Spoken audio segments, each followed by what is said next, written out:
Okay, video number 2. So, I had to put my hair up because I just looked at the first intake and I look horrible. But I just got back from the hospital, so I can look horrible. Anyway, so I asked him, I go, am I dilated?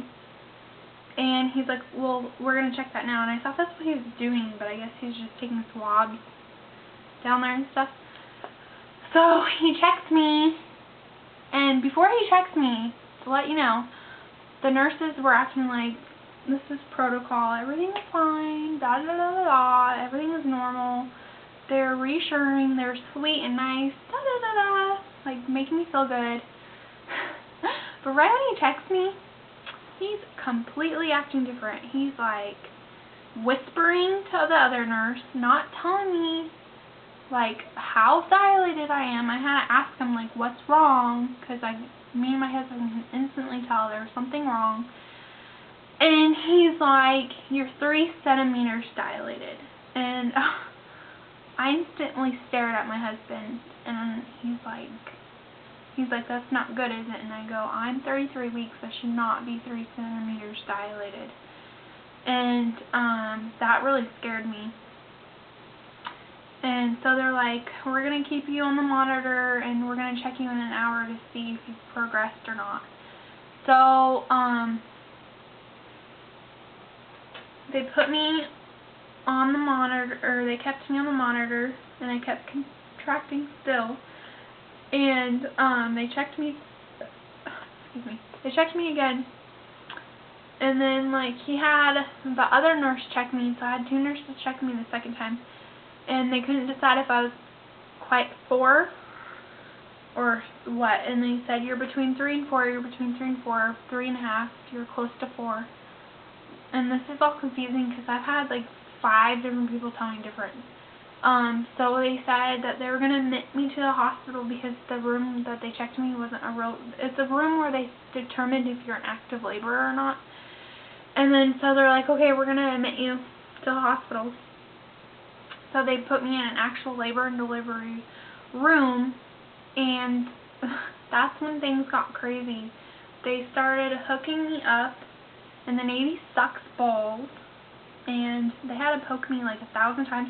Oh, I forgot to mention that. Before they took me into the other room, before they admitted me, they gave me the shot to stop my contractions, like right after they saw that I was contracting in 3 centimeters, and they gave me a shot, and an hour passed and I was still having contractions, so they gave me a second shot, and the shots weren't stopping my contractions at all. So they admitted me, and then they stabbed me right here. You can't really see it, but it didn't work. And it's funny because I told them not to put it in this arm. I go, I bet you anything it's not going to work.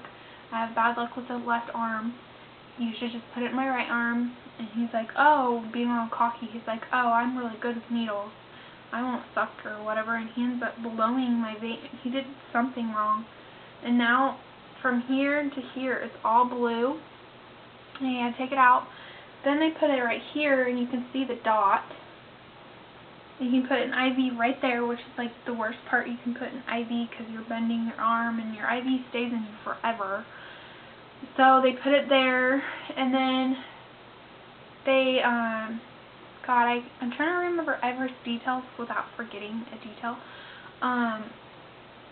So they put the IV in there, and then they gave me like something, I forgot what they gave me. And then, they just kept saying that I had to wait till morning for the doctor to actually come. They can't do anything until the doctor has go ahead, and since I'm not exactly 4, they want to wait, but I'm not exactly 3 either centimeters. So they just waited and waited, and I was getting upset, and my husband left really quick, because I told him to go home really quick because we expected to go home right after like everything was going to be okay. So he had to go home really quick to get some stuff and to deal with Suka and feed her, and he had to get something. And oh yeah, we didn't have warm clothes because we live in the desert, and we didn't have really any warm clothes.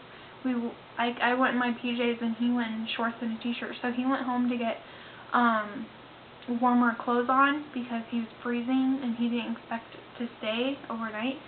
So he left for a couple hours, and my contractions ended up picking up painfully. I was getting back contractions, and I was just like saying, oh my god, and I was like moaning really, really loud. I'm really proud of myself. I didn't cuss at all. And I was really feeling like really bad, strong contractions all in my back. And they're painful. They're horrible. And I just was crying, and my husband kept holding my hand, telling me, Alex, don't forget to breathe. You need to remember to breathe. Remember the breathing techniques that we learned at the birthing class. So I had to. And it is hard. I always thought, like, why is it so hard for pregnant labor people to go and breathe? Yeah, it's really hard. You have to, like, remind yourself to breathe, and Paul is a really good coach. Because I would forget to breathe, and forgetting to breathe actually makes the contractions worse. So he had to keep calming me down, and they didn't really give me any pain medication for it yet because they didn't know what to do. Finally, the doctor comes.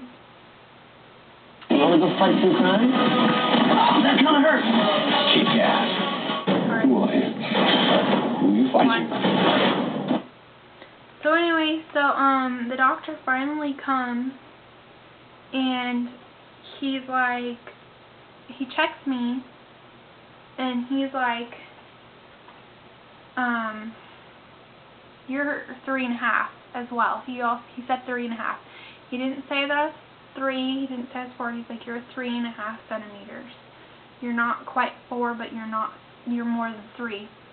And he's like, you're gonna be transferred to a different hospital. I forgot what the hospital. High Desert Medical. I don't remember. Somewhere. Maybe it's on my bracelet. Nope.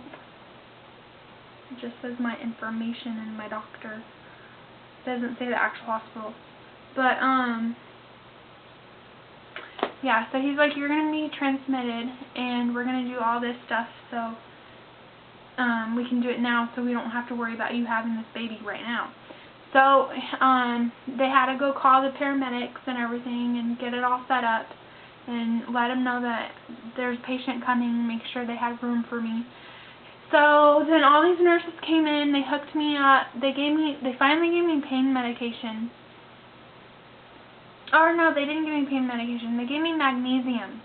They said, just to let you know, the first 20 minutes is the harshest, right when you get magnesium, you're going to feel really sick. This is going to happen, that's going to happen, and it's going to be awful. And I'm like, oh great.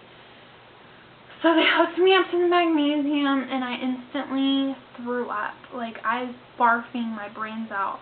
They had to give me those blue bags that are circled, which are, like, perfect for your mouth. And I just couldn't stop throwing up, and I'm shaking so bad. I forgot to tell you, every time I had a contraction, my entire body would just start shaking really bad. And my husband kept thinking I was cold, and I was not cold. I was actually burning up. Like, I was really, really, really hot. And I just kept shaking because I think it was so surreal what was happening to me all so sudden and all so fast. And the magnesium just made me really sick and really, really hot. Like, I was like burning up. And then they put a catheter in me, which was extremely painful. The nurse was really young, and she tried putting it in me, and she's like, I'm going to have another older nurse do it because I feel your baby's head and I'm scared I'm going to stab your baby's head, basically, she said.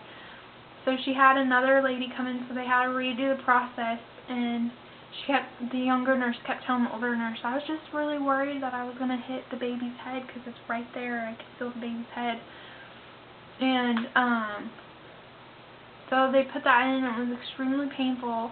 And it was so uncomfortable. I hate catheters. I felt like you were going to pee your pants. And, like, my husband was funny. He kept going, try to pee, try to pee.